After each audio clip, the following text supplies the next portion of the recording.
G'day, Gympie.Church Online. Well, here we go. I'm on an expedition.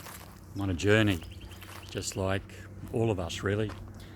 And been reflecting these last few days, and believe I've been led to consider again that pretty interesting passage recorded for us in Genesis chapter 32. And many of you will know exactly what I'm talking about, I'm sure. But it's the story of a change of name and a new destiny, a new future, and all sorts of other things. And it's the story of Jacob. And let me just pause for a second on my little pilgrimage here. And we're working, actually I might see if I can show you this just quietly. We're walking up a dirt road between houses and all sorts of things.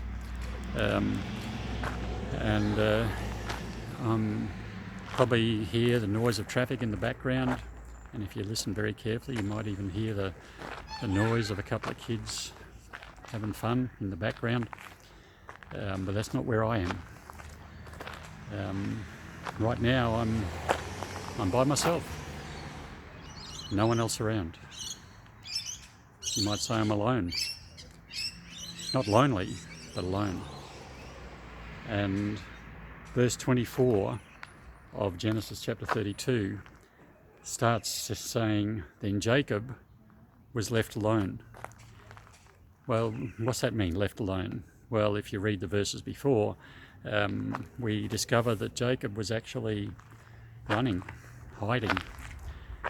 Esau was after him, and he tried to do a deal with him. That kind of worked to a degree, but that's another story. And so they come to a creek, or well, what I call, the Bible says a stream, creek, whatever. And he sends the people with him across this ford or this creek, and he stays behind, and he is by himself. He's alone. Then Jacob was left alone. And what happened? He has a fight. He has a wrestle with a man. And if you know the story, we know that later on that man is actually God. He has a fight with this man, and the key is that at this stage he doesn't know it's God.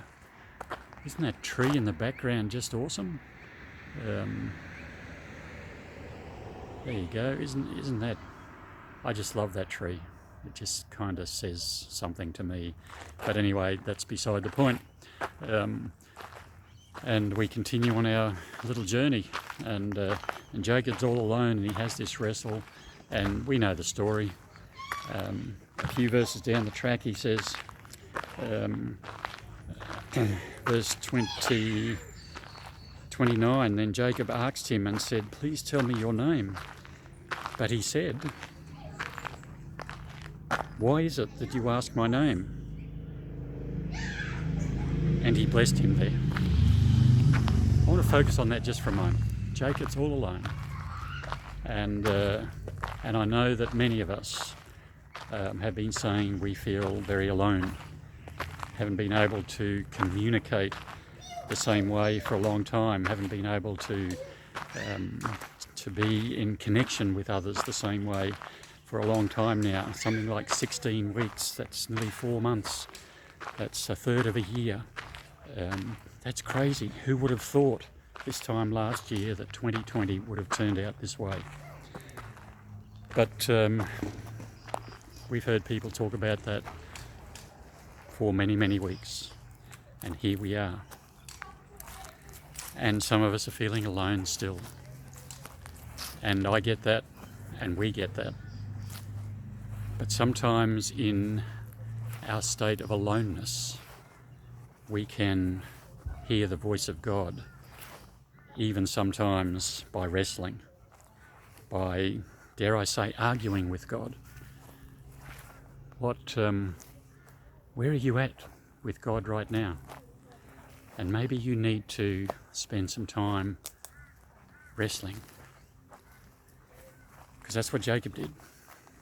He wrestled. He wrestled with this man, not knowing that it was God initially, and he was chasing a blessing.